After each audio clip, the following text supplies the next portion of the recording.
So I could sit here and pretend I did a bunch of stuff today, but the whole point of documenting the process is giving a real glimpse as far as, me as the creator, as well as the whole overall process. And I'll be straightforward. I did not do a lot today. Got up super late, stayed on my phone even later.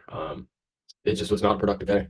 And, I have struggled with this time and again. There'll be just periods where, I don't do enough. Part of it is maybe, I don't know. My issue is money, honestly. And I know that sounds dumb, like, oh, the money shouldn't determine whether or not, you're doing something or not, but it's hard when you're fucking broke and, you're having to skip meals because you can't afford to eat 3 meals a day. Like that shit sucks. It's taxing, especially like for me. I don't know, I've just always noticed my body is very fine tuned. And so if it's not getting everything it needs, like my energy just drops. Like even when I was playing soccer in high school, I had some of the best genetics in the team, but because I wasn't eating more than, dinner, I was underperforming greatly. And the thing is like, regardless of the reason, life is binary. I saw this in a reel, but it's very valid. Life is binary. You do or you don't. And it doesn't matter what your excuses are. At the end of the day, you either succeeded or you failed, regardless of why one or the other did it or did not occur. So, honestly, like given I am voicing the thing is it's the money. That is what I need to focus on correcting. The times where I've thrived, I've had money in abundance. And the most amount of money I've made has definitely been when I've been in sales positions. Now, do I like sales? I can't say that I don't like sales. Maybe I just haven't liked the people that I've been with or the product I'm selling, but I like having control. And you need money for control for sure. So I'm thinking honestly, I've discussed this as far as doing the deal acquisitions. Sales is the fastest way to make a lot of money if you don't have a degree and you can at least talk fairly decent. And that's kind of where I'm at right now. My other alternatives are either going to take a significantly longer period of time to convert into money, or it's going to pay extremely low for the amount of time that I put in. And I would rather spend my time focusing on objectives and tasks that are going to sharpen skills that will be useful for carrying on past my time, working whatever position that I'm in. So even with the real estate stuff, while it is a longer time horizon, like it's about a month after you lock up a deal on contract to when you see it from the title company. Now, sometimes that can happen faster, sometimes it can happen within a few weeks, but I'm gonna need to spend time finding the deal, and then obviously there's the overlap until getting the deal secured. So ugh, I don't want to say I'm gonna go back to door to door because like I don't like returning the things once I've left. It's like I'm finished. But um, but at the same time, I mean, I don't want like a prideful way of thinking because honestly, that's just a mental block. There's nothing really stopping me from doing door to door.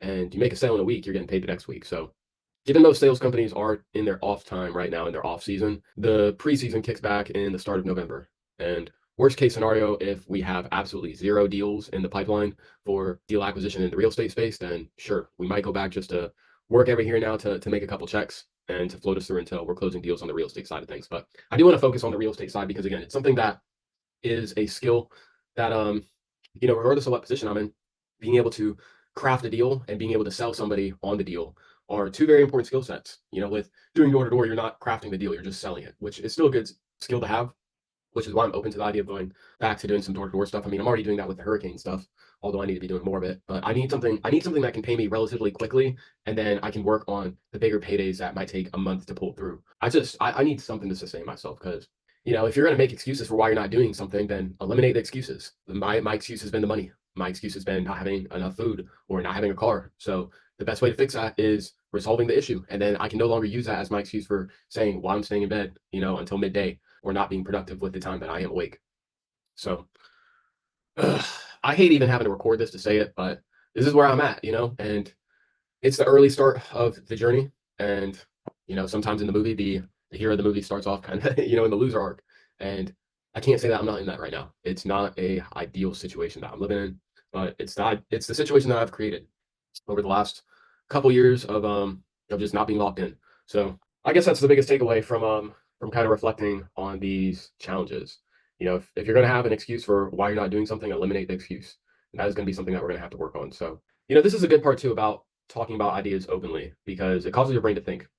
Because again, I'm gonna have to wait a couple weeks for the door-to-door preseason to start back up. But something I can do immediately for money is just looking on Craigslist every single day in the morning to see if there's something immediate that I can do that day to get some revenue. Even when I was, doing door-to-door yesterday for trying to find people who had damages on their house, I bet this lady, she was older and she was outside picking up debris. We're chatting and she's talking about how she needs her gutters cleaned, but she doesn't want to get up there. I have gloves, I have a ladder. So that's something that I could do myself to be able to make some money. So honestly, I'm gonna probably just pull up tomorrow and knock on the door and be like, "Yo, like, you still looking for the work? Because I got gloves, and that'll be a way I can get some income in the door." And I think honestly, like, at least speaking from my own experience, a big reason that I haven't gone after other methods of making money has been pride, has been this idea that because I have the potential to do these great things, that I'm too good to do these lesser jobs. Because who the fuck wants to, get up on a ladder and be 20 feet in the air and risk falling off, or working at, well, I'm not going to say working at a gas station or McDonald's, because I don't think that's the most effective way to spend your time. Like, honestly, a better way to spend my time would probably be like going, knocking doors, seeing what jobs I can find. Because even if I spent 2 hours riding my bike to find a job that pays me 80 bucks, 100 bucks, and the job takes, 2 hours to do, I'm still making $20 an hour. That's more than what I'm going to get paid anywhere else. Anywhere else, it's like charging you for your time that you're working as W-2, obviously. So this is, this is just my loose thoughts. But again, it resolves the immediate excuse that I'm making for why I don't have money. Because again, there's money everywhere. Like, even if you just go and drive down the road, all those cars that are passing you, that's 5K, 10K, 15K. The buildings that you're driving past. If you're driving past retail centers, you're driving past $1 million in real estate. Not to mention all the people who are in those buildings, in those cars. So there's jobs to be done everywhere. You just have to get good at finding them, and you have to get good at providing the what's the word for it? You have to be good at fulfillment, whether you're doing the fulfillment or you're connecting the people who can do it for you. Finding deals and fulfilling deals, that's the art of the game. That's providing value to people. Value is just looking for what people want and providing what they want. So I guess talking about, it did help me kind of mentally go through it, because I think a lot of times, especially for, myself, I'm a deep thinker. So a lot of times I'm in my head more than I'm talking, and putting it out there, voicing it can sometimes help you make realizations that you otherwise get just stuck in thought cycles in your mind. So I don't want to have this video log just being me narrating the same thing over and over again, because I still do need to do the work with the front end to work on the solution. But nonetheless, I think we'll call it there for today. Just given, we did at least come up with a good mental, not idea, but I don't know, just adjusting our memory as far as what we can do each day to resolve our problems. So that'll be something that we start to work on integrating. Hunting deals online, and then hunting deals immediately doing door to door. We learned the skill for a reason, so we might as well use it. So with that being said, I will see you guys on tomorrow's video. Peace.